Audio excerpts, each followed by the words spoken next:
ओम श्री गणेशाय नमः। ओम श्री सरस्वत्यै नमः। ओम श्री गुरुभ्यो नमः। सदाशिवसमारम्भां शङ्कराचार्यमध्यमाम् अस्मदाचार्यपर्यन्तां वन्दे गुरुपरम्परां। श्रुतिस्मृतिपुराणानाम् आलयं करुणालयं नमामि भगवत्पादं शङ्करं लोकशङ्करम्। शङ्करं शङ्कराचार्यं केशवं बादरायणं सूत्रभाष्यकृतौ वन्दे भगवन्तौ पुनः पुनः। समस्तजनकल्याणे निरतं करुणामयं नमामि चिन्मयं देवं सद्गुरुं ब्रह्मविद्वरम्।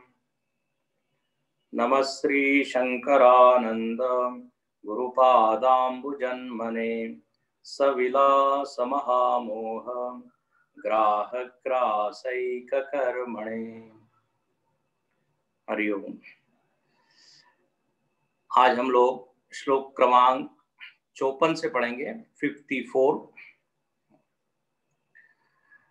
न कृष्ण ब्रह्मवृत्ति सा शक्ति किं त्वेकदेश भाग घटशक्तिर्यथा भूमौ स्निग्धमृत्येव वर्तते पादोस्य सर्वभूतानि त्रिपादस्ति स्वयं प्रभा इत्येकदेशवृत्तित्वं मायाया वदति श्रुतिः विष्टभ्याहमिदं कृष्णम् एकांशेन स्थितो जगत् इति कृष्णोऽर्जुनायाः जगतस्त्वेकदेशताम् स भूमिं विश्वतो वृत्वा यत्यतिष्ठद्दशाङ्गुलं विकारवर्ति चात्रास्ति श्रुतिसूत्रकृतोर्वचः। तो हम लोग यह विषय देख रहे हैं कि उपनिषद एक सद वस्तु का निरूपण करती है और कहती है कि यही इस जगत का सत्य है। त्रिभेद रहित निरंश निराकार निरवयव ऐसी सत्ता, और वह सत्ता चिन्मय रूप है, चिद रूप है। पीछे हमने देखा था स्वयं प्रकाश है, जड़ सत्ता नहीं है। तो ऐसा एक चैतन्य जो कि उपाधि रहित है, आकार रहित है, वही सृष्टि के पूर्व था। और कहते हैं उस सत्तत्व में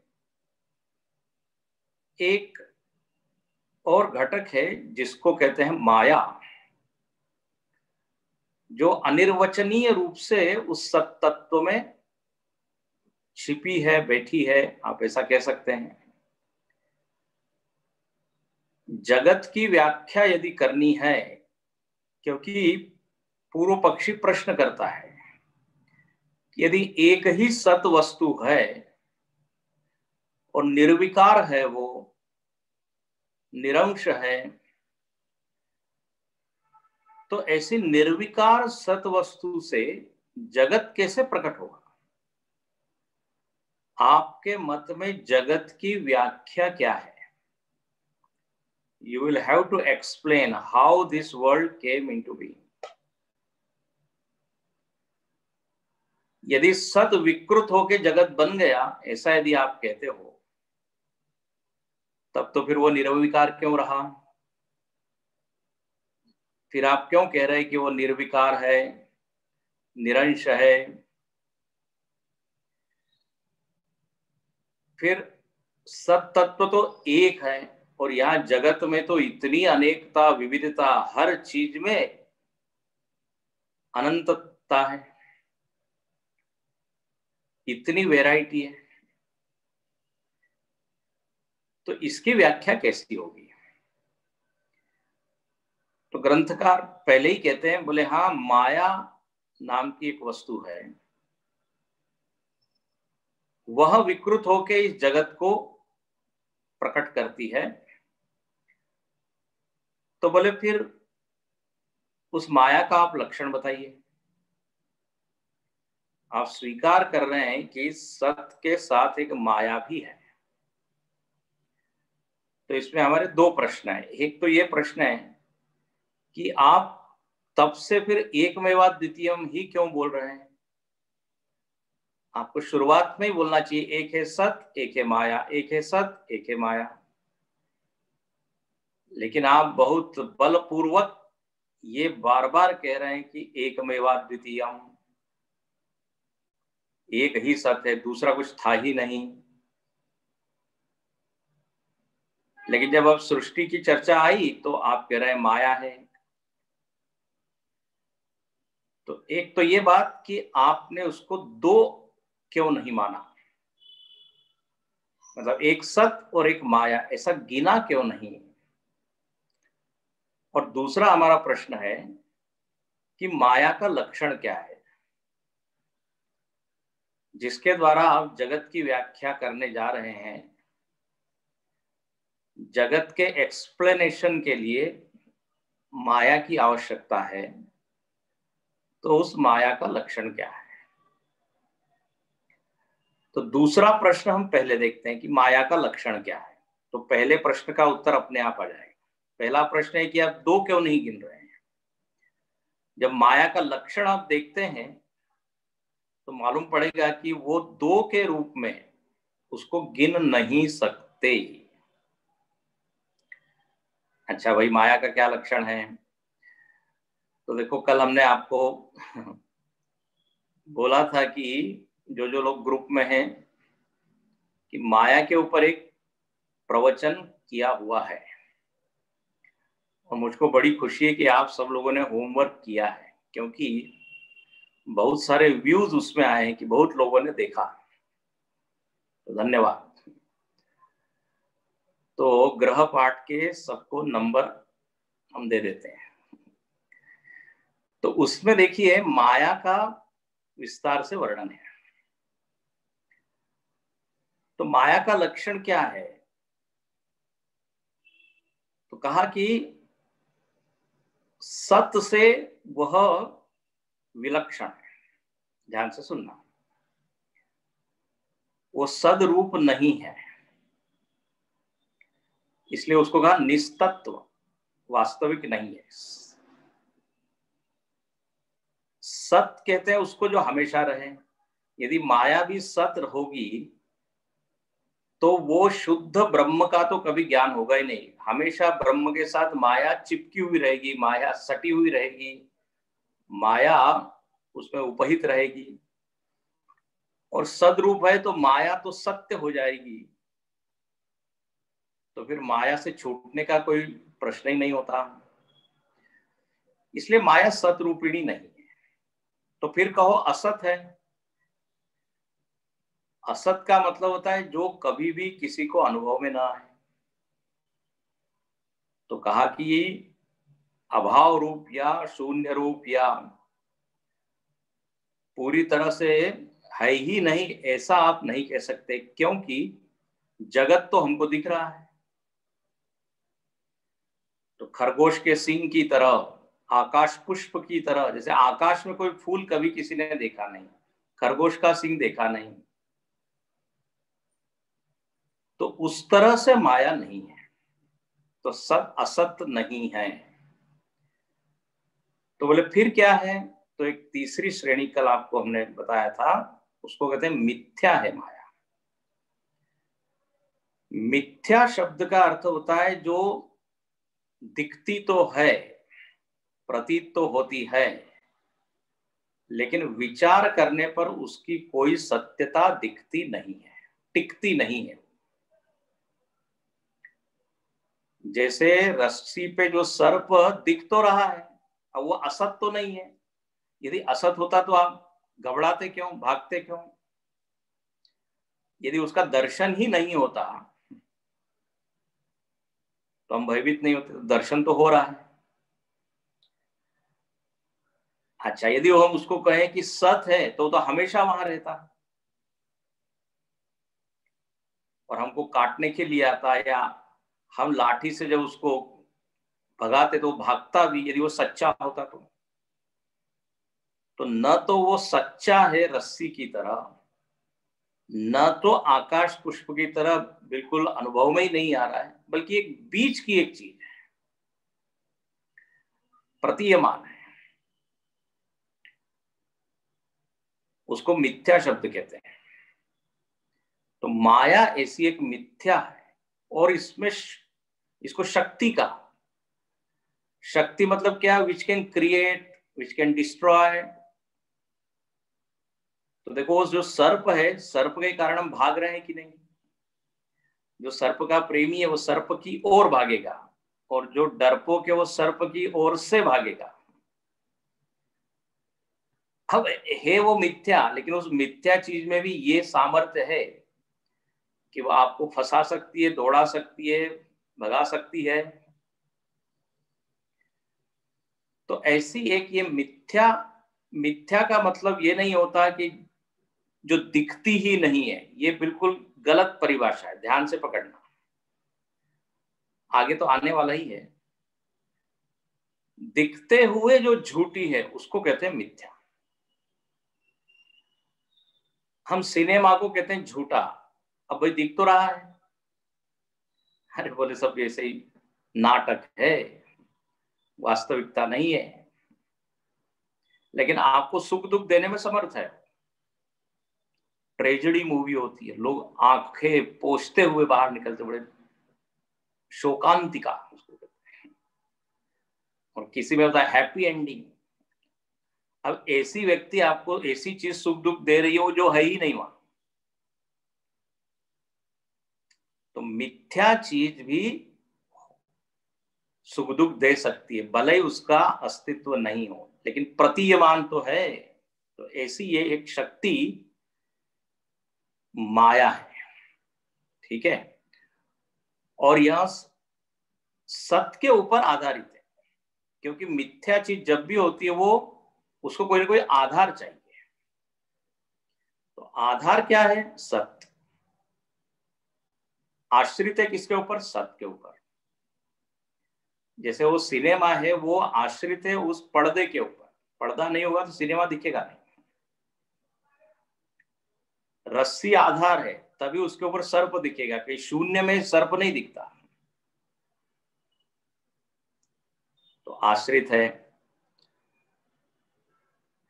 लेकिन अब आप कहे कि ठीक है, आपने मान लिया माया है, वो मिथ्या है, वो शक्ति रूपिणी है क्योंकि बहुत कुछ कर सकती है वो, तो उसको आप दो क्यों नहीं गिन रहे कि एक सत्य था और एक माया थी? बोले दो इसलिए नहीं गिन सकते क्योंकि वो वास्तविक नहीं है। जो स्टेटस ऑफ रियलिटी है वो दोनों का अलग अलग है। जैसे एक हमारे पास में यहाँ पे एक घड़ी है और पुस्तक है, ये दोनों सत्य है, तो हम दो गिन सकते हैं कि यहाँ दो वस्तुएं हैं। लेकिन एक चीज सत्य और एक चीज मिथ्या हो तो वहां द्वैत गिन सकते हैं क्या? दो नहीं गिन सकते।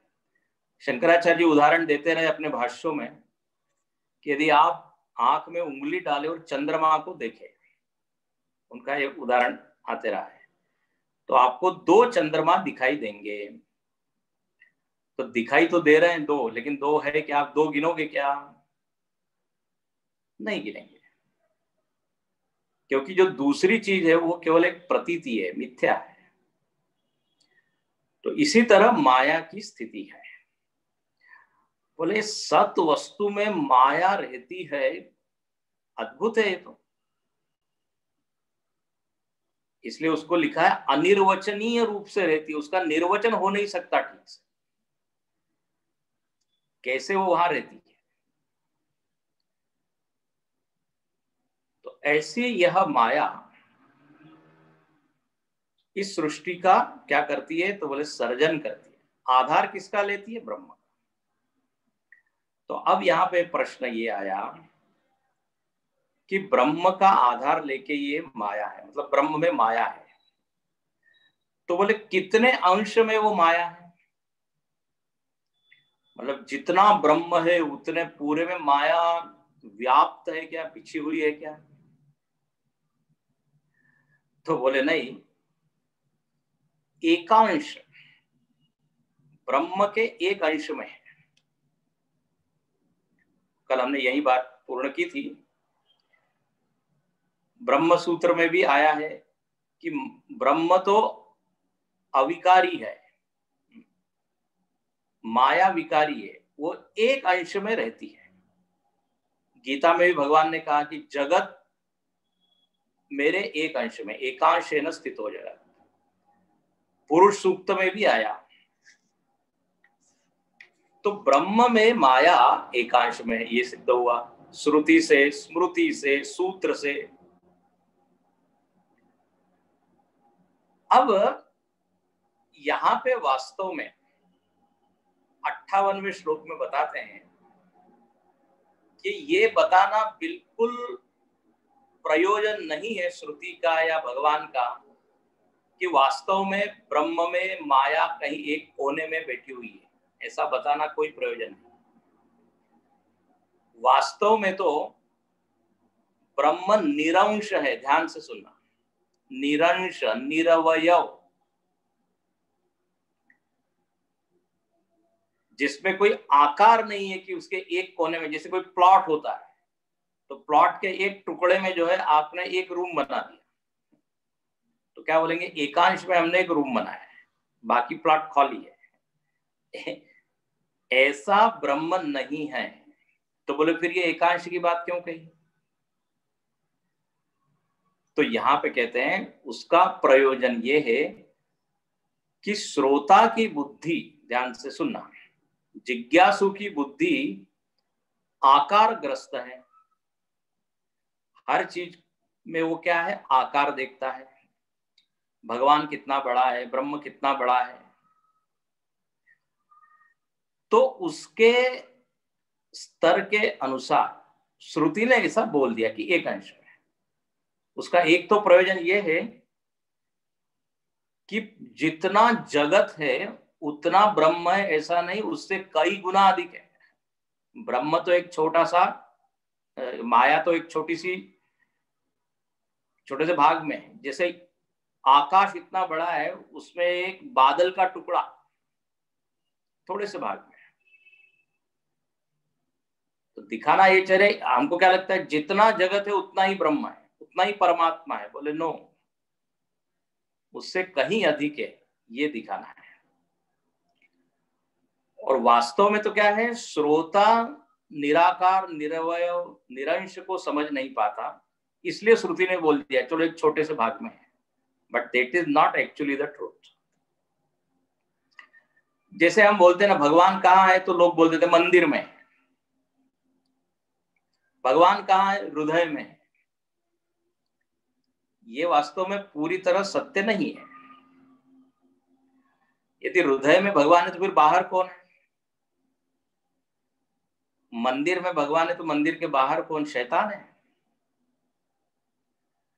लेकिन हम लोगों की बुद्धि ऐसी है कि हमको कहीं ना कहीं वो है, ऐसी एक बुद्धि बनी हुई है। तो फिर बता देते हैं शास्त्र यहाँ पे है, यहाँ पे। और यही बात विभूति योग में भी भगवान ने गीता में बताया। बोले आपको सब दूर नहीं दिख रहे हैं भगवान, तो कम से कम यहाँ देखो, गंगा जी में देखो, पीपल के वृक्ष में देखो, इत्यादि सारी विभूतियां बताई। तो ऐसे यहाँ पर भी निरंश में अंश की कल्पना की गई है हम लोगों के समझने के लिए। इसलिए यहाँ 58वें श्लोक में 58 में देखिए, निरंशेऽप्यंशमारोप्य कृष्णेशेवेति पृच्छतः तद्भाषयोत्तरं ब्रूते श्रुति श्रोतृहितेशिणी। कितना अच्छा शब्द दिया है। श्रोता के हित के लिए श्रुति ने उसकी भाषा में उत्तर दिया। बोले तुम पूछ रहे हो ना कितने भाग में, कितने हैं, तो इतने में। वो आरोप है, नॉट ट्रूथ, लेकिन समझने के लिए। हो गया। तो ये आत्मा में या ब्रह्म में माया की स्थिति कितनी है ये बता दें। दिखाना ये चाह रहे हैं कि ब्रह्म ब्रह्म ही वास्तव में, ये माया तो कहीं कोने में बैठी है। लेकिन हम लोग भी बड़े अजब हैं, माया से ही परेशान है, माया को ही देखते हैं, अखंड एक रस ब्रह्म की ओर ध्यान नहीं है। तो अभी तक यहां पर ये चर्चा हो गई।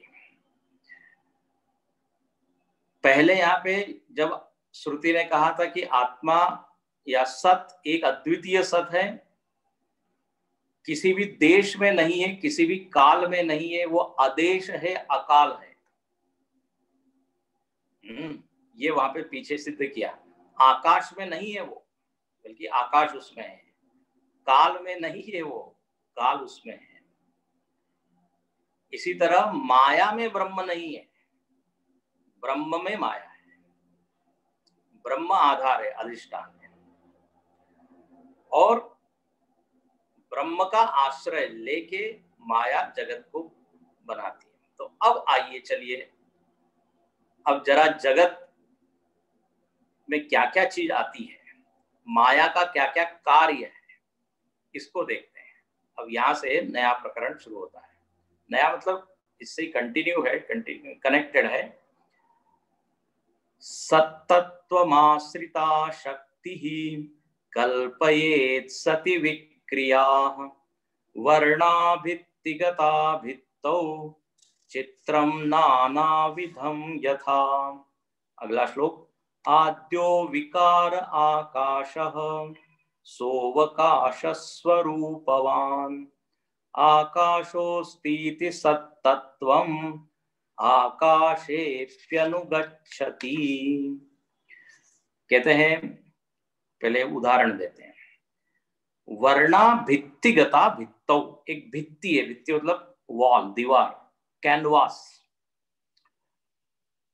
उसके ऊपर क्या है, चित्र बना हुआ है। सूर्य बनाए, चंद्र बनाए, पहाड़ बनाए, लोग बने हुए हैं, नाना प्रकार के चित्र हैं। तो रंगों के कारण क्या हुआ, अनेक आकारों की वहां कल्पना हो गई। और जब आप चित्र को देखते हैं तो आपको साक्षात लगता है कि यहाँ मनुष्य खड़ा है, यहाँ गाय खड़ी है, यहाँ पेड़ है, सूर्य उदित हो रहा है। तो ये रंग की करामात है कि इतने वैविध्य उसने बना दिया। अच्छा, किस पे बनाया है, तो बोले भित्ति, कैनवास। अच्छा, वो कैनवास में कोई रंग है क्या, कुछ नहीं, वो सफेद है। वो जो दीवाल है वह आधार है, अधिष्ठान है, तो वो सत तत्व है। और उसके ऊपर ये रंगों से जो विविधता, विविध चित्र बने हैं, तो ये क्या है, बोले ये माया की कलाकृति है। ठीक है, जैसे रंगों से अनेक व्यक्ति वस्तुएं बना दी, ऐसे ही माया ने उस सत तत्व के आधार, अधिष्ठान के रूप में लेकर इस जगत को बना दिया। अच्छा, अब क्या क्या चित्र बनाए, अब देखते चले जाइए। पेंटिंग, माया का पेंटिंग। तो पहले आद्यो विकार आकाश, सबसे पहला जो विकार है वो है आकाश, स्पेस। देखो, आपको कोई भी कार्यक्रम करना होता है तो सबसे पहले आप क्या ढूंढते हैं, हॉल ढूंढते हैं ना, सभागृह, वेन्यू। जहां शादी तय हुई किसी की, तो सबसे पहले बोलते हैं हॉल बुक करो, हॉल बुक करो। क्योंकि सबसे पहले स्थान चाहिए, उसके बिना कुछ न नाटक हो सकता है, न शादी हो सकती है, न प्रवचन हो सकता है, कोई भी कार्यक्रम नहीं। तो बोले यहां पर भी अब ये जगत रूपी चित्र बनाना है या जगत रूपी नाटक की रचना करनी है, तो first thing which is needed is क्या है, स्पेस, आकाश। तो सबसे पहले क्या आया, आकाश। अच्छा, और आकाश कैसा है, सह अवकाश स्वरूपवान। आकाश उसको कहते हैं जो अवकाश दे।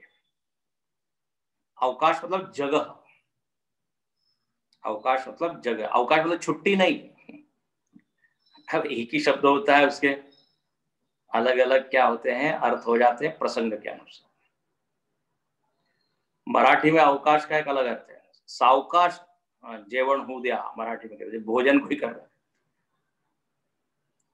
मतलब आराम से होने। तो यहां पर कहते हैं आकाश क्या है, तो बोले जो अवकाश दे। अब इतने सूर्य चंद्र ग्रह नक्षत्र सब घूम रहे हैं, नर्तन कर रहे हैं, जगह किसने प्रोवाइड की? स्पेस। अच्छा, तो पहली बात हो गई, पहला विकार आकाश। उस मिथ्या माया से पहली चीज क्या निकली, तो बोले आकाश। ठीक है, अवकाश देने वाला है ये आकाश। और अब हम क्या कहते हैं?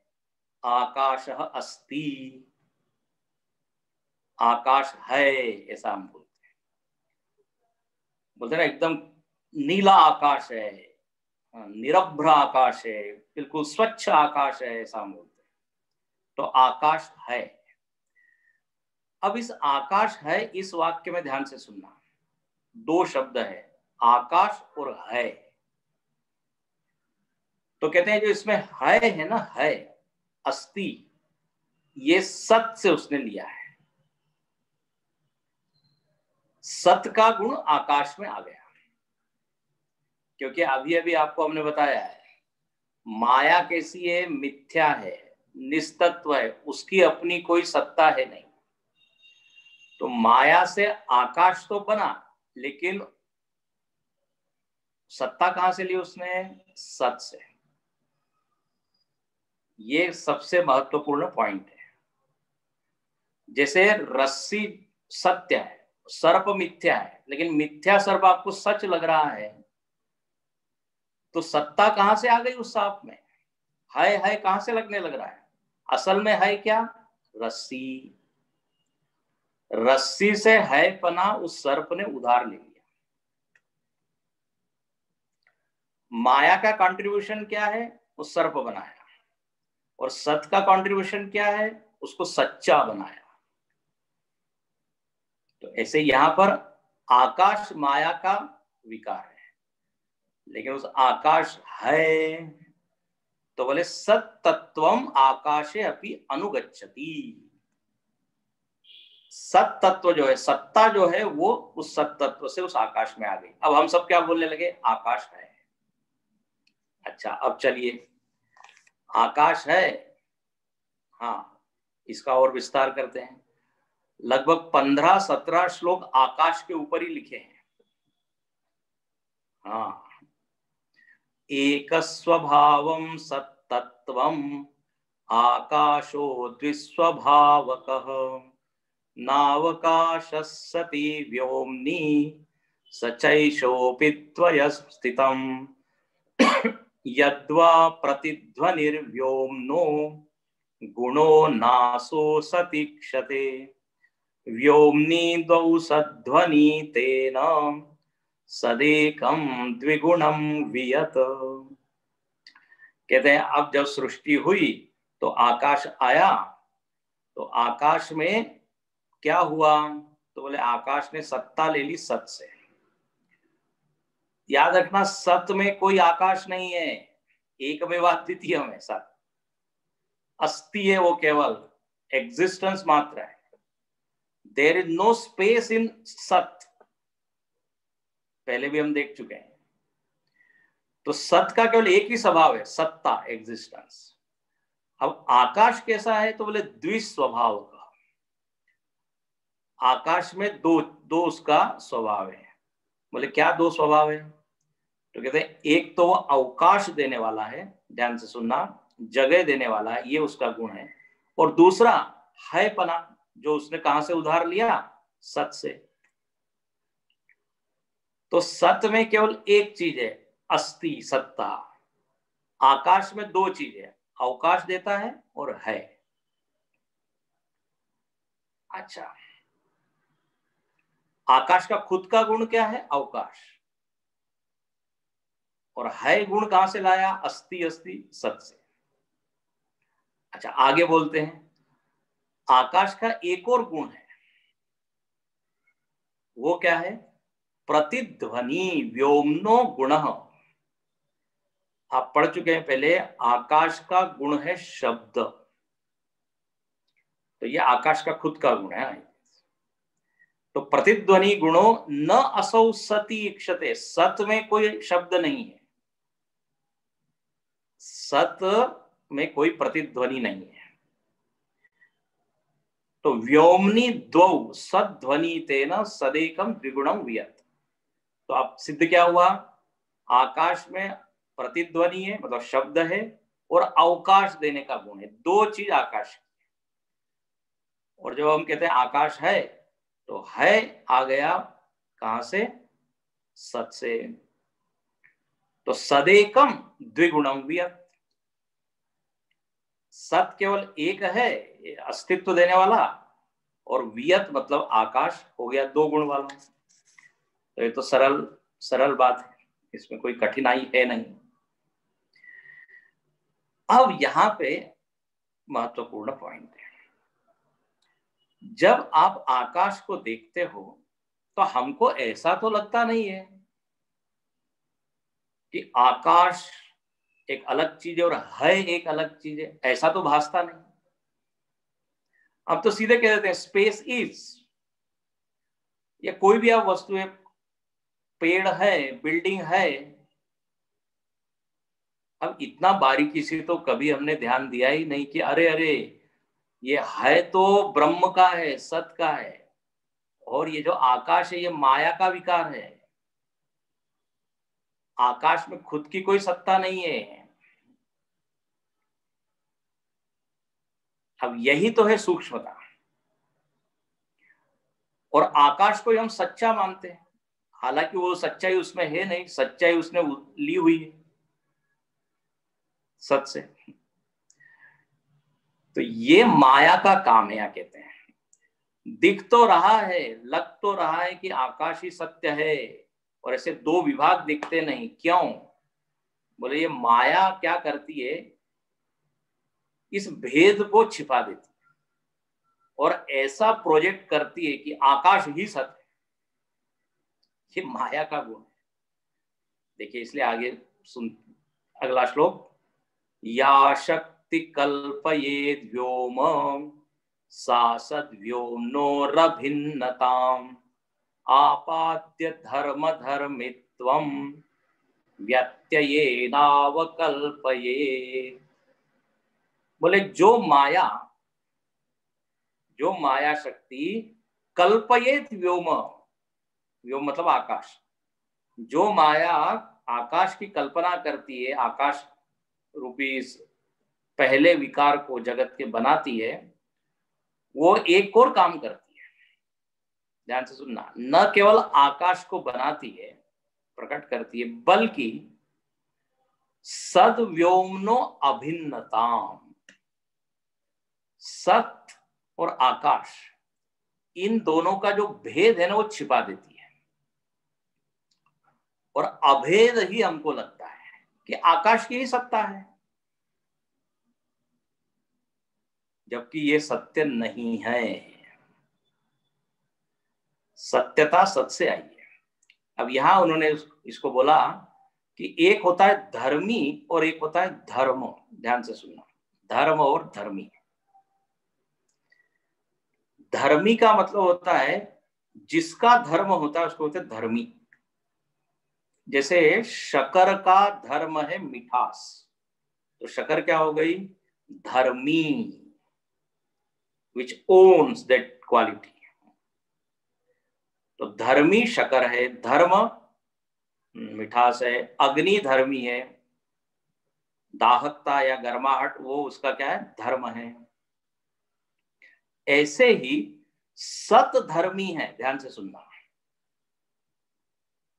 और आकाश जो है वो धर्म है।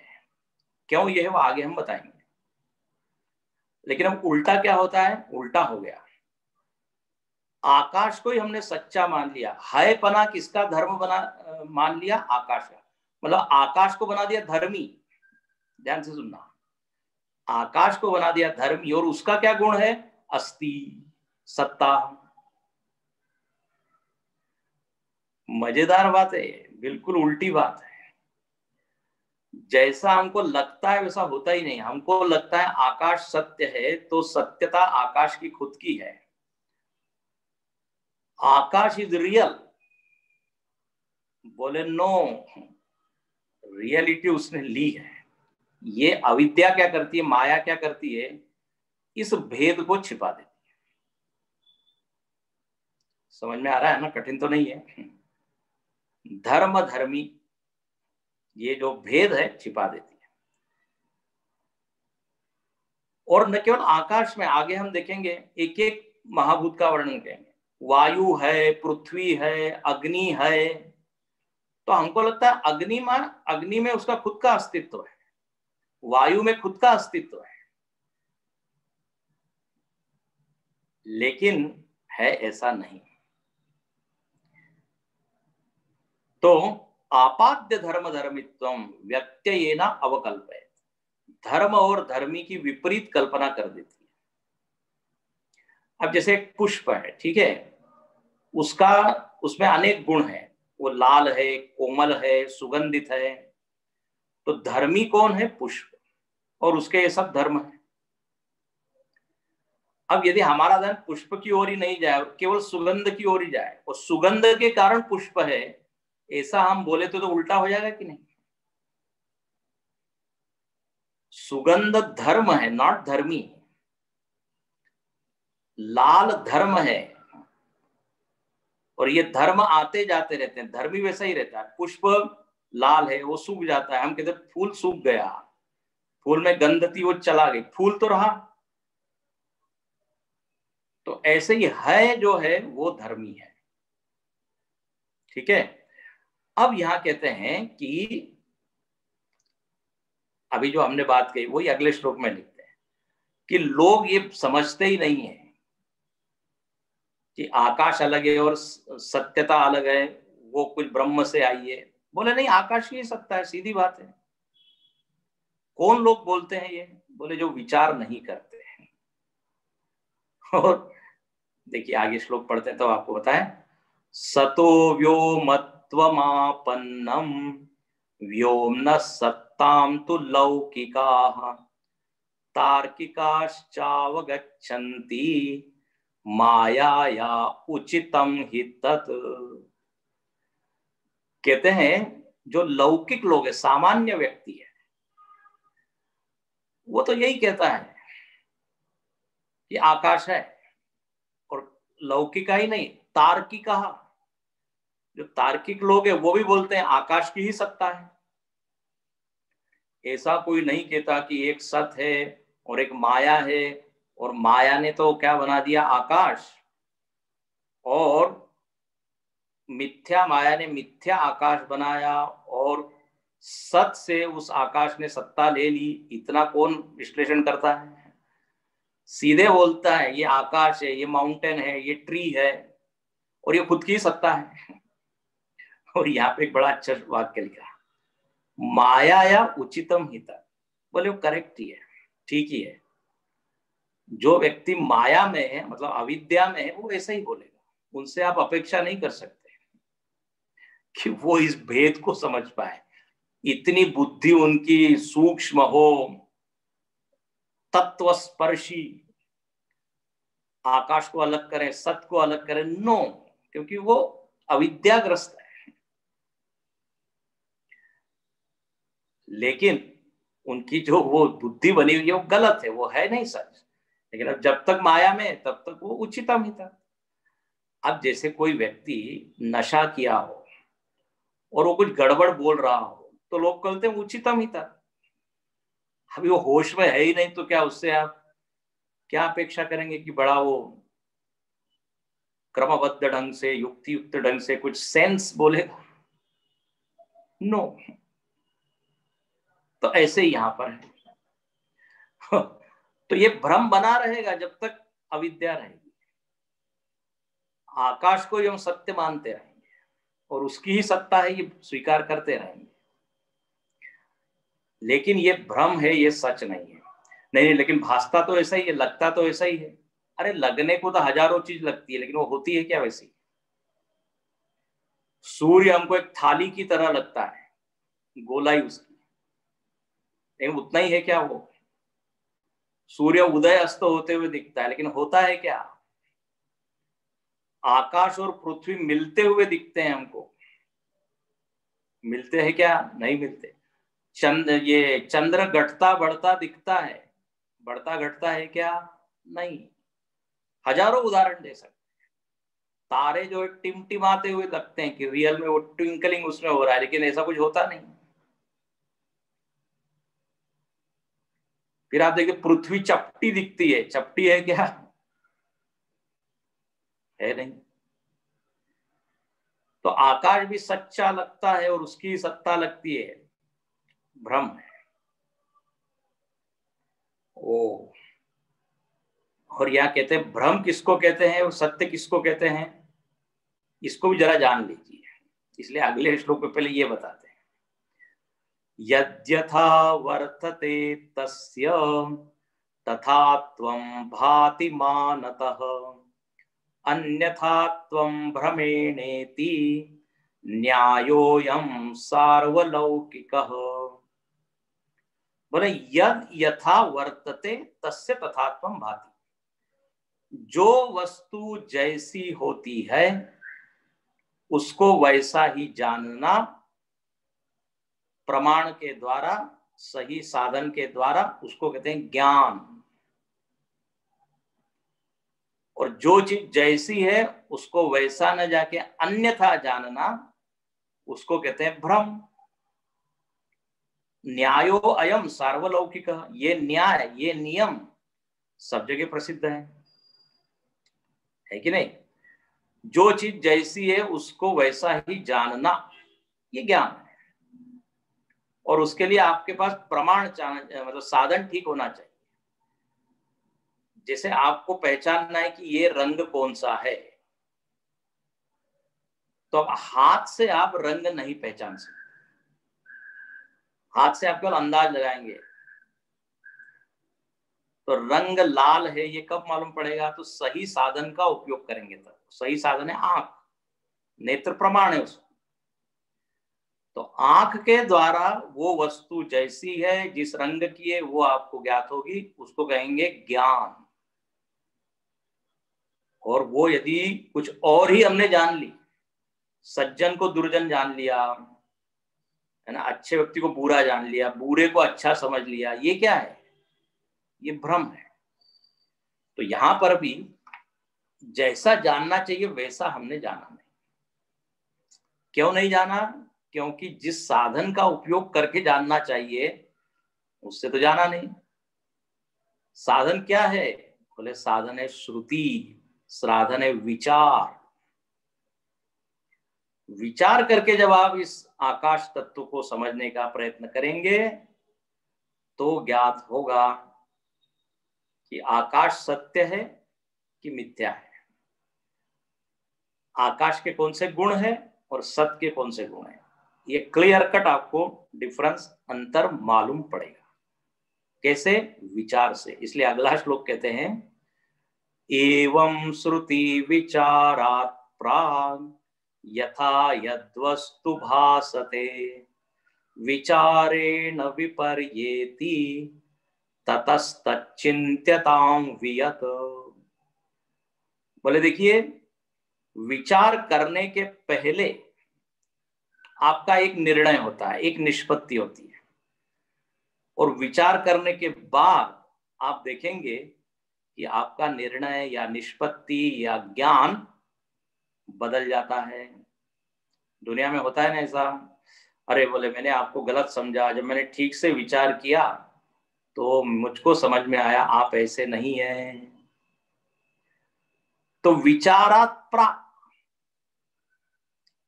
चिंतन के पहले। अब देखो, जब तक लोग ये सत्संग वगैरह करते नहीं है तो अपने मन माने आइडियाज होती है उनकी भगवान के बारे में, धर्म के बारे में, और खूब अपना बोलते रहते हैं। उनको जो समझ में आया वो बोलते रहते हैं।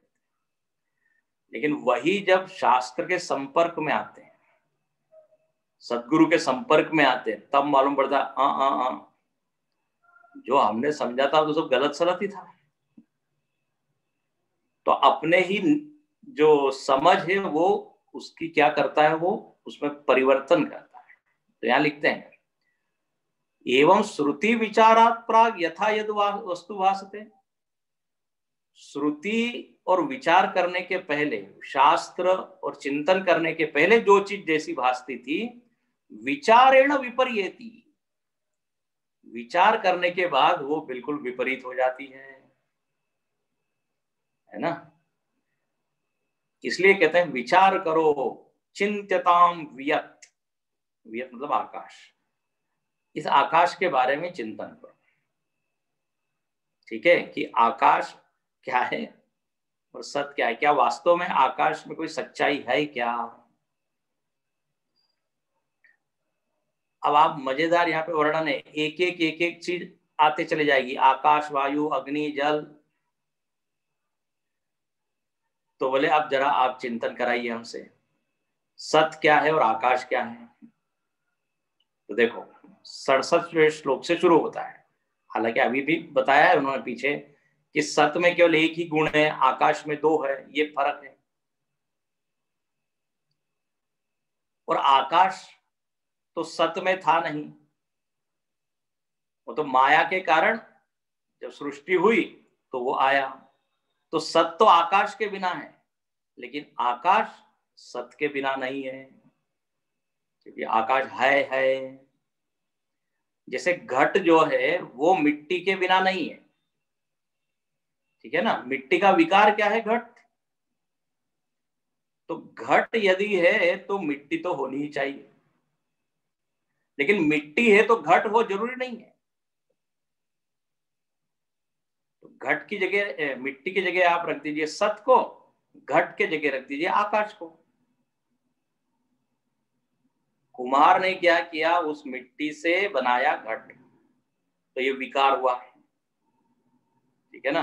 वहां माया ने किया, यहाँ चलो कुम्हार ने। अब घट में मिट्टी तो अनुस्यूत है, मिट्टी इंक्लूडेड, प्लस घट का अपनी क्या चीज है, एक आकार है। घट नहीं था तो मिट्टी थी, तो आकाश नहीं था तो सत था। सत को आकाश की जरूरत नहीं है, ध्यान से सुनना, लेकिन आकाश को यदि होना है तो सत की जरूरत है। और ये माया बड़ी बखूबी से वो आकाश में सत्ता ले आती है, कहां से, सत से। और आकाश को कहते हैं अरे यू आर देयर, तुम ही हो। सत तो छिपा देती है सब। तो अब यहां कहते हैं चिंतन करो इस आकाश और सत में, क्या सही है, क्या इसमें भेद है। तो सुनिए, भिन्ने वियत्सति शब्द भेदात् बुद्धेश्च भेदतः वायवादिष्वनुवृत्तम सन्नतु व्योमेति भेदधिः। एक और, सद्वस्तुधिक वृत्तित्वात् धर्मी व्योम्नस्तु धर्मता धिया सत पृथक्कारे ब्रूहि व्योम किमात्मकम्। कहते देखो, भिन्ने वियत सती, आकाश और सत इनमें भेद है। अच्छा, अब देखो चिंतन करा रहे हैं, क्यों भेद है। बोले क्योंकि दो शब्द अलग अलग है। आकाश एक ये शब्द है, सत ये अलग शब्द है। तो पहला पॉइंट तो क्या है, दो शब्द दिए हैं, इसका मतलब ये दो वस्तु अलग अलग है। हो गया, क्योंकि दो शब्द है। अरे भाई दो किताबें हैं, तो आप दो किताबों के नाम लोगे ना, जब नाम लोगे इसका मतलब ही दो अलग अलग है। अच्छा, शब्द भेद। और दूसरा लिखते हैं बुद्धि भेदश्च,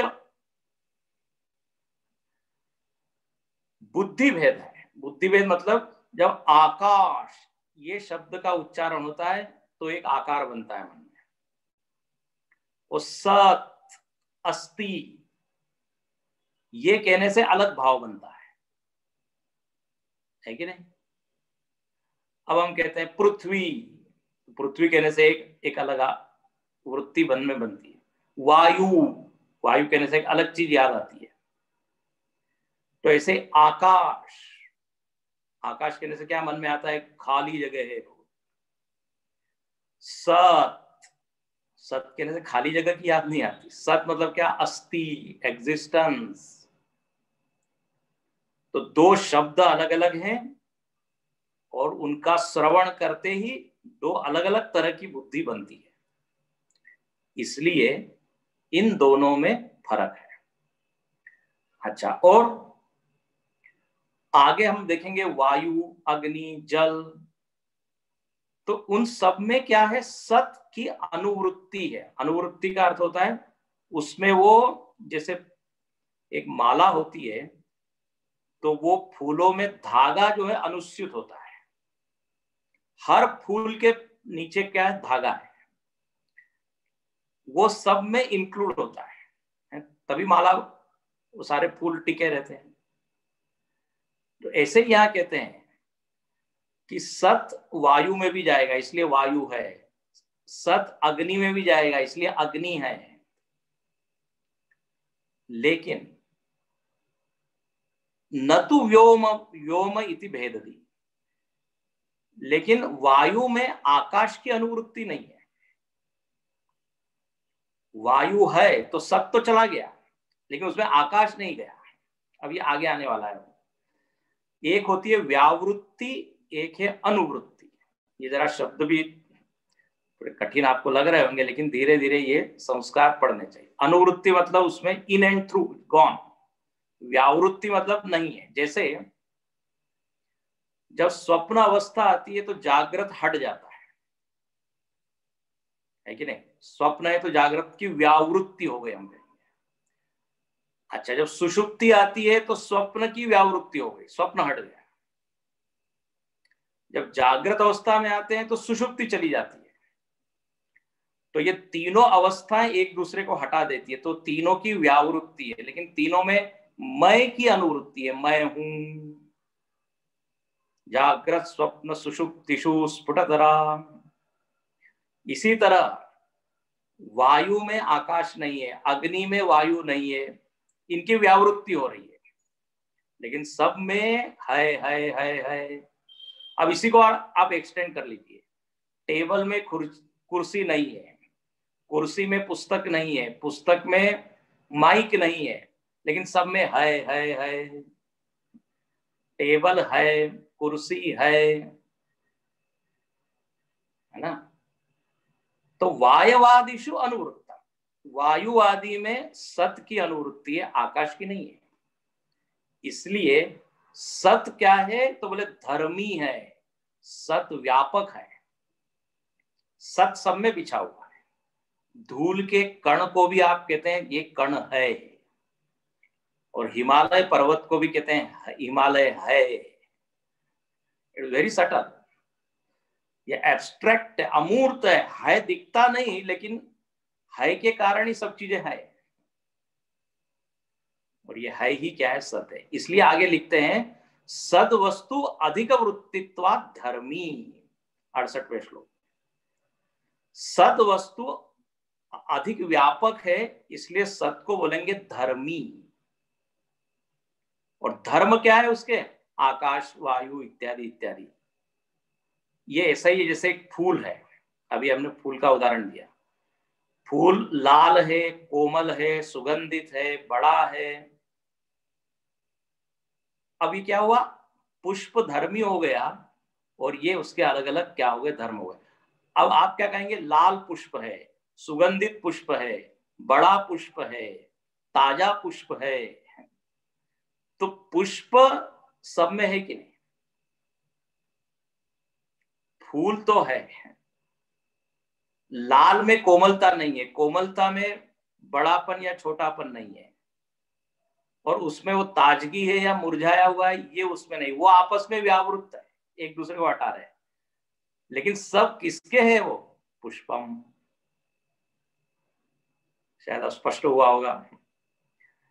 तो ये 5 पंखुड़ियां है मानो कि ये सत की, 5 उसके धर्म है, और सत धर्मी है। सद वस्तु अधिक वृत्ति, तो वायु है, आकाश है, पृथ्वी है, अग्नि है। जैसे लाल फूल है हाँ, सुगंधित फूल है, ताजा फूल है। धिया सतः पृथक्कारे ब्रूहि व्योम किमात्म। इस प्रकार से जब आप विचार करते हैं तो एकदम क्लियर हो जाता है कि आकाश पृथक है और सत पृथक है। ठीक है। और आकाश का गुण क्या है? अवकाश देना, उसमें शब्द है। इसलिए अगले श्लोक में बोल के पूर्ण करते हैं हम। इसको मैं केवल ऐसे पढ़ देता हूं। अवकाशात्मकम तच्चेत असत इति चिंत्यताम। बोले आकाश और सत आपने दो अलग अलग बता दिए, एकदम क्लियर हो गया। आकाश में अवकाश इत्यादि गुण है और वो सत से अलग है। तो बोले यहाँ पे एक बात हमको क्लियर एक और हो रही है कि सत से यदि आकाश अलग है तो आकाश कैसा है फिर? असत। क्योंकि सत से अलग है तो सत से अलग जो चीज होगी वो कैसी होगी? असत। हाँ बोले बिल्कुल सही बात है। और असत का मतलब अभी हमने बताया, असत का अर्थ यहाँ है मिथ्या। यहाँ असत का अर्थ खरगोश के सिंह की तरह नहीं है, क्योंकि आकाश का अनुभव सबको हो रहा है। तो असत आकाश है, उसमें सत्ता कहां से आई? सत से। इसको दूसरे ढंग से भी आप समझ सकते हैं। ये माया का ही विकार है ना आकाश, और माया का गुण क्या बताया था हमने? मिथ्या। तो मिथ्या माया से जो चीज बनेगी वो कैसी बनेगी? मिथ्या ही होगी कि नहीं? तो आकाश असत है। ये असत शब्द अनेक जगह मिथ्या के अर्थ में भी आता है, याद रखना। असत मतलब हमेशा ही टोटल एब्सेंस, वो अर्थ में नहीं है। असत मतलब हमेशा ही आकाश पुष्प की तरह, वंध्या पुत्र की तरह नहीं। आकाश मतलब मिथ्या, भासमान तो है लेकिन उसकी वास्तविकता वहां नहीं है। यहाँ पर कहते हैं यदि सत से आकाश भिन्न है, अभी आपने क्लियर करके बताया सत अलग है आकाश अलग है, तो वेरी क्लियर स्पष्टम कि आकाश क्या है? असत है। बोले हाँ असत तो है लेकिन भास तो रहा है। बोले तो भासने दो ना, मिथ्या चीज भासती है, उसमें क्या है? भासने में कोई गड़बड़ नहीं है। स्वप्न भी भासता है कि नहीं? दिखता है कि नहीं? होता है मिथ्या। सूर्य का उदय और अस्त भास रहा है कि नहीं? हाँ, लेकिन है झूठा, सदवत। माइक वस्तु जो है वो भासती है। हमने कब कहा कि जो माइक है जो झूठी है वो आपको दिखेगी ही नहीं? ये किसने कहा? इस तरह यहाँ पे ये आकाश का वर्णन है। इसके बाद वायु, अग्नि, जल सबका वर्णन है। बहुत ही सुंदर प्रकरण है। आप थोड़ा ध्यान से सुनते रहिए, घबराइएगा नहीं, समझ में आते चले जाएगा। थोड़ा विषय है सूक्ष्म, लेकिन सूक्ष्म विषय सुनने से ही बुद्धि सूक्ष्म होती है, भागने से, पलायन करने से नहीं होती। इसे सुनते रहिए। ओम पूर्णमदः पूर्णमिदं पूर्णात् पूर्णमुदच्यते पूर्णस्य पूर्णमादाय पूर्णमेवावशिष्यते। ओम शांति शांति शांति। हरि ओम। श्री गुरुभ्यो नमः। हरि ओम।